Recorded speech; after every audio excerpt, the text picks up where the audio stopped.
kemah. Tak sempat nak introduce. Assalamualaikum, selamat pagi kepada semua. Hari ni seperti biasa kita akan ke lokasi camping. Ya, barang-barang ni tak sempat aku nak rakam, tapi semua dah masuk lah. So sekarang dah pukul 9 lebih. Jomlah kita.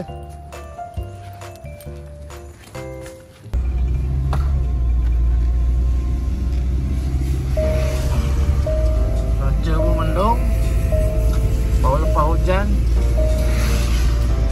Apalah, kita tengok keadaan. So aku berhenti kejap makan alas perut dulu. Kecil ni pun lapar. Okay, cuaca mendung, baru lepas hujan semalaman. Ni minta lah cuaca okey dekat sana nanti, kat campsite nanti. So jom kita ke sana.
Shower.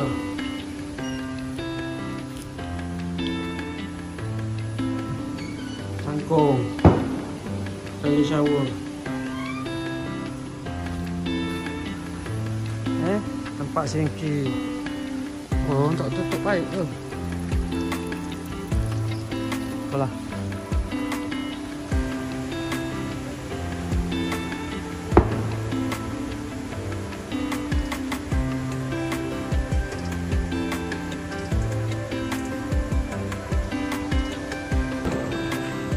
Ini katanya ada satu lagi kereta, satu kapal lagi orang nak ambil tapi tak sampai-sampai. Nampak gayanya macam kami sajalah yang berkhemah malam ni. Tapi apa pun tak kisah. Memang kami datang nak berkhemah, bukan untuk orang lain, untuk kita orang sendiri je. Malam ni ada penjaga. Ya, tu di situ. Tempat dia bersih, tempat dia luas, dijaga dengan rapi. Kita orang duduk kat sana. Tu kereta tu. Nampak bersih. Ini kalau buat camp, perkhemahan ramai-ramai, konok tempat ni.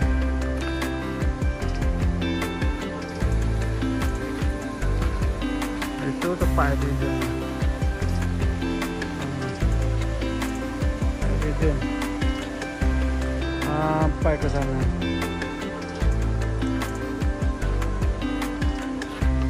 Air sungai mesra kanak-kanak.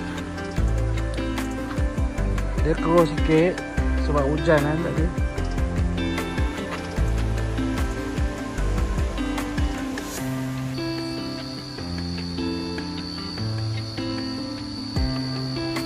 Malam ni memang kita orang satu orang je lah, satu kemah je lah yang ada kat sini. Dan vibe ni memang paling tenang untuk aku camping. Besokkan harinya, pada hari tu kedua, aku banyak habiskan masa dengan aku dan isteri aku dekat sungai. Kadang dekat sungai ni kan dia selalu menyejukkan kita, aura kita. Jadi suasana ni kau takkan naik ke darat selagi kau tak penat. Itu yang penting. Apa yang penting? Masa bersama keluarga kau. Tak kisahlah waktu apa saja aktiviti yang kau orang lakukan, itu adalah masa yang paling berharga untuk kau orang bersama.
Selamat bercamping.